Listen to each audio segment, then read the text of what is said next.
اللہ کے محبوب علیہ الصلوۃ والسلام آپ جانتے ہیں جب پیدا ہوئے تو باپ کا سایہ سر پہ نہیں تھا.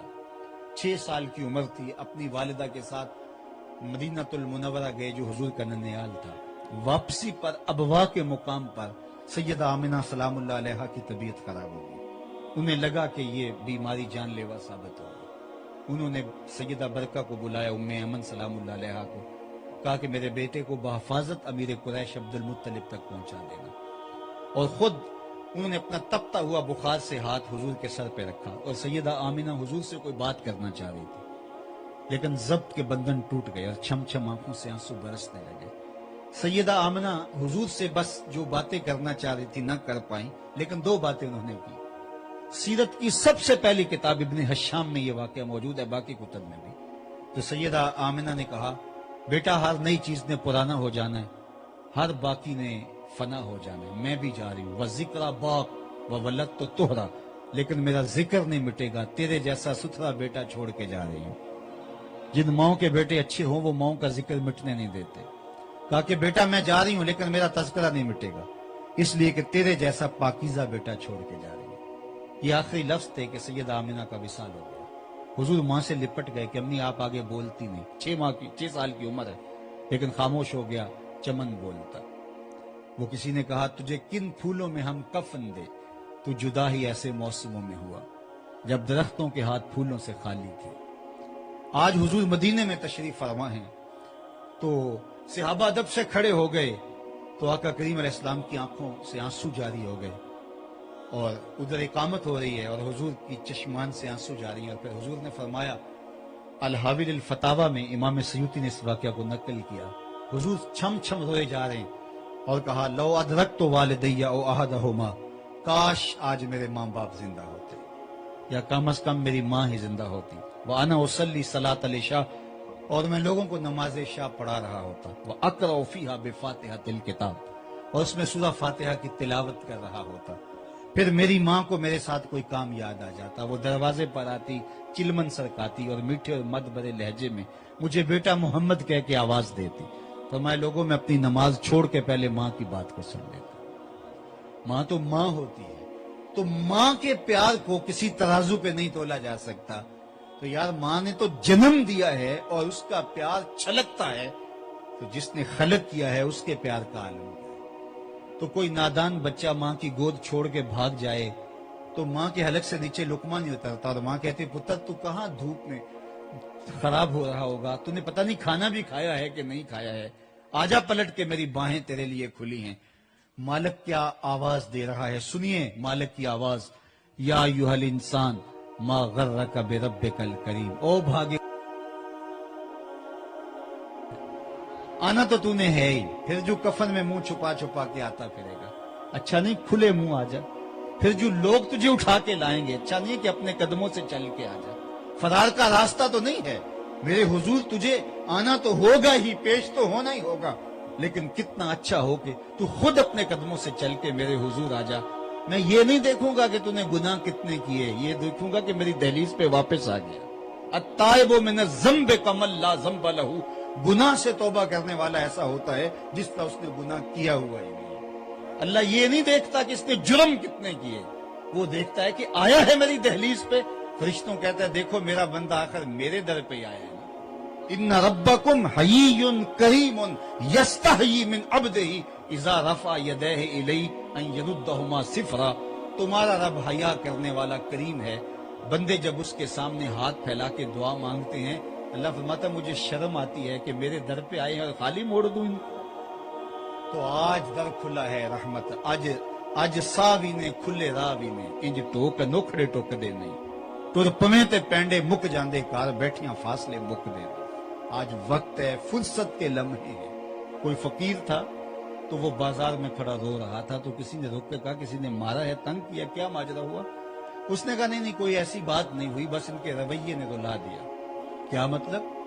کہا گزر رہا تھا، ان کو دنیا میں کھوئے ہوئے دیکھا، دل میں ترس جاگا، تو میرا خیال تھا کہ ان کی رب کی صلح کروا دوں.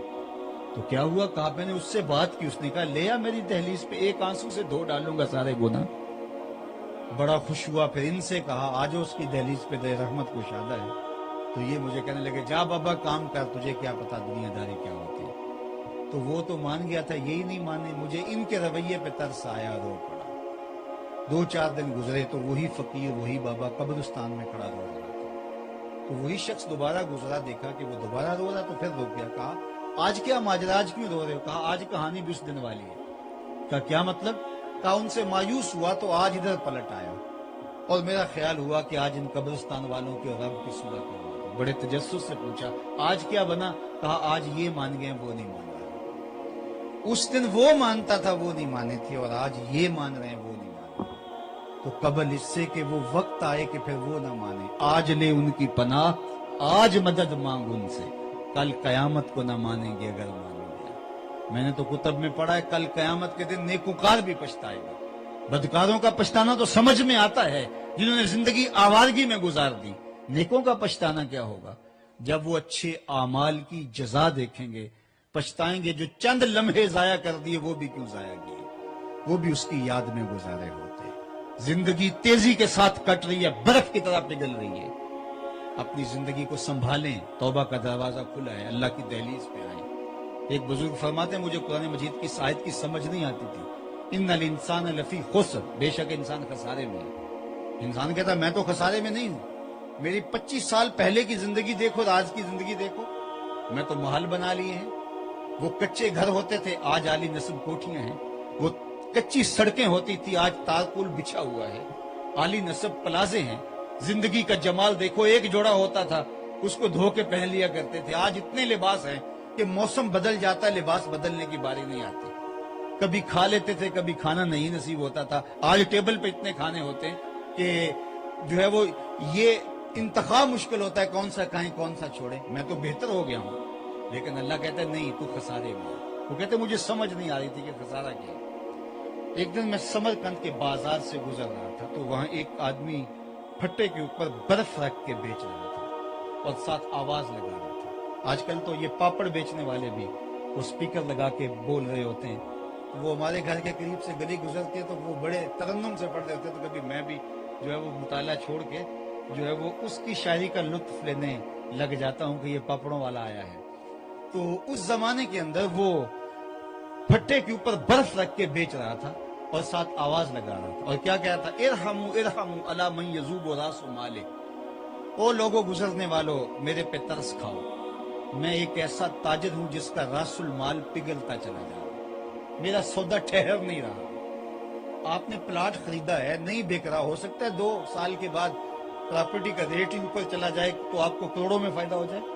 آپ کپڑا بیچتے ہیں، آپ پیٹرول بیچتے ہیں، ہو سکتا ہے کل 6 روپے جو ہے وہ اوپر چلا جائے پیٹرول، اور آپ کا جو ہے وہ بیٹھے بیٹھے جو ہے وہ کتنا فائدہ ہو جائے۔ لیکن برف بیچنے والا ایک ایسا سوداگر ہے کہ اگر برف کل مہنگی بھی ہو گئی تو اس کے ہاتھ کچھ نہیں ہوگا، اس لیے کہ اس کا سودا پگھلتا چلا جا رہا ہے۔ تو وہ سمرقند کے بازار میں پھٹے پہ برف رکھ کے بیچ رہا تھا اور کہہ رہا تھا ارحموا ارحموا علی من یذوب راس مالہ، میرے پہ رحم کھاؤ، مجھ سے کوئی برف کی ڈلی لیتے جاؤ، میں ایسا تاجر ہوں جس کا راس المال پگھلتا جا رہا ہے۔ تو کہتے جب اس نے یہ آواز لگائی نا تو مجھے سمجھ آ گئی کہ ان الانسان لفی خسر کا معنی کیا ہے۔ تو میں نے رک کے کہا صاحب مجھے اس آیت کی سمجھ آ گئی، جس طرح تیری برف پگھلتی جا رہی ہے میری زندگی پگھلتی جا رہی ہے، اور اگر تو اس برف کے بدلے میں آج کوئی درہم، کوئی دینار، کوئی پارچہ، کوئی غلہ لے لے تو تجھے فائدہ ہوگا۔ میں بھی اس زندگی کے بدلے ان گزرتی کٹتی ٹوٹتی سانسوں کے بدلے میں درود پڑھ لوں، سجدہ کر لوں، قیام کر لوں، کسی دکھی کے سر پہ ہاتھ رکھ دوں تو آج یہ میری سانسیں کام آ گئی، ورنہ ٹوٹ ٹوٹ کے بکھر جائیں گی، اور پھر ایک وقت آئے گا یہ گنتی آپ نے دیکھا 0 پہ آ جاتی ہے جب الٹی کی چلنا شروع ہوتی ہے، اشارے پہ گنتی الٹی چلتی ہے 60 سے 70 سے 20 سے، تو گنتیاں جب الٹی چلنا شروع ہو جائیں تو پھر بہت جلد 0 پہ پہنچتی ہیں۔ یہ سانسوں کی گنتیاں الٹی چل رہی ہیں، ہم سمجھتے ہیں ہم بڑے ہو رہے ہیں لیکن ہم چھوٹے ہو رہے ہیں۔ وقت پر کافی ہے ایک قطرہ بھی آب خوش ہنگام کا، جل گیا جب کھیت برسا می تو پھر کس کام کا۔ آئیے میں اور آپ اپنی زندگی کو اللہ اور اس کے رسول کی راہوں پہ لگا لیں اور اپنی آخرت کی تیاری کریں۔ بارگاہ عزدی میں دعا ہے کہ اللہ مرحومہ کو کروٹ کروٹ جنت کی بہاریں نصیب فرمائے، اس خاندان کو اپنی پناہ میں، امان میں، حفاظتوں کے حصار میں رکھے۔ جتنے لوگ آپ تشریف لائے گھروں میں واپس پہنچنے سے پہلے